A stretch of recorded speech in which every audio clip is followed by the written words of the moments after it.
ترينهم إلى أرض إلى ربهم ينسلون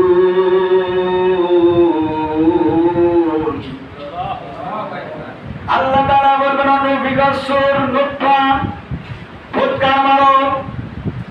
ইসরাফিল যখন বাড়িতে ফুৎকার মারবে লন্ড ভন্ড হয়ে যাবে, পৃথিবীর গুলো মাটিগুলো সবকিছু যা আছে সব উলট পালট হয়ে যাবে। প্রথম ফুৎকারে মানুষজন ছোটাছুটি করবে রে, দ্বিতীয় ফুৎকারে মানুষ সব মাটির ভিতরে একাকার হয়ে যাবে। কোনো মানুষ থাকবে না, কোনো পশু পাখি থাকবে না, যা কিছু রয়েছে একেবারে সমান করে বিলীন করে দিয়ে চলে যাবে।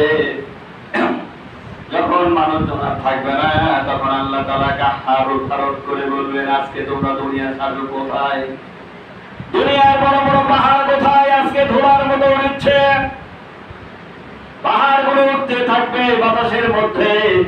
যেখানে বলা হয়েছে পৃথিবীর মধ্যে সর্বোচ্চ পাহাড় মাউন্টেন এভারেস্ট, সর্বোচ্চ উঁচু পাহাড় মাউন্টেন, এরপর আর কোনো পাহাড় নাই এর থেকে বড়। আমরা এই চট্টগ্রামে সীতাকুণ্ড পাহাড়ে চড়েও যখন নিচে তাকাচ্ছি দেখলাম মনে হয় যে আমরা সর্বোচ্চ উঁচায় চড়ে আছি। কিন্তু এরপরে যখন আমরা চট্টগ্রাম থেকে যখন দূরে চলে গেলাম আপনার বান্দরবন বা কক্সবাজারের লাইন যখন চলে গেলাম তখন দেখলাম যে এটাই মনে হয় বড়।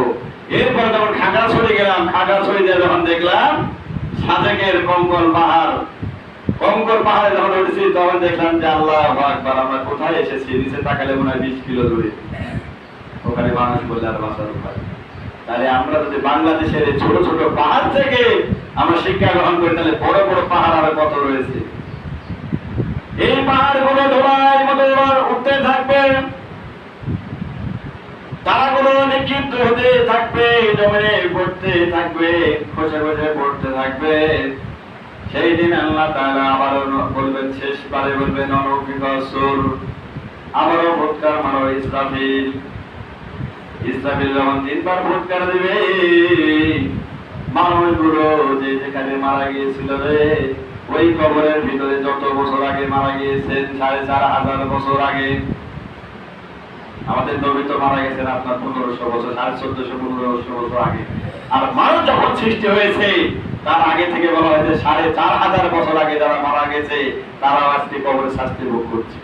তাহলে আপনি আমি যেখানে আছি এখান থেকে আপনি যখন আজকে যদি মারা যান, আজকে থেকে আপনি কত বছর কবরে থাকবেন?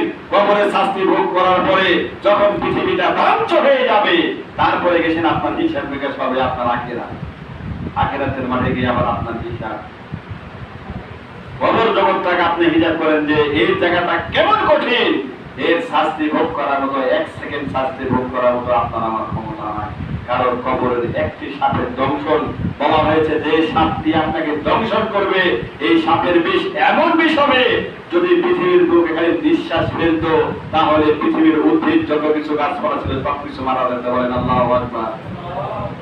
এই সাপের নিঃশ্বাস যদি পৃথিবী ফেলতো তাহলে পৃথিবীতে কোনো উদ্ভিদ জন্মেত না, মানে কোনো পানি থাকতো না, মানুষ সহ যত গাছ গাছলা আছে সবকিছু মারা যেত। এই বিষধর সাপ আপনাকে আমাকে যখন ভিতরে সবল মারবে, এক জ্বালা যন্ত্রণা বলা হয়েছে 70,000 বছর তার জ্বালা যন্ত্রণা থামবে না। আপনার জিন্দেগি কত? 60 বছর, 70 বছর, 80 বছর। এখন বলেন যে যদি 70,000 বছর হয় আপনি বাড়িতে যে ক্যালকুলেটর মারবেন আপনার কত ঘন্টা কত মিনিট। এইভাবে করে আপনাকে শাস্তি দেওয়া হবে।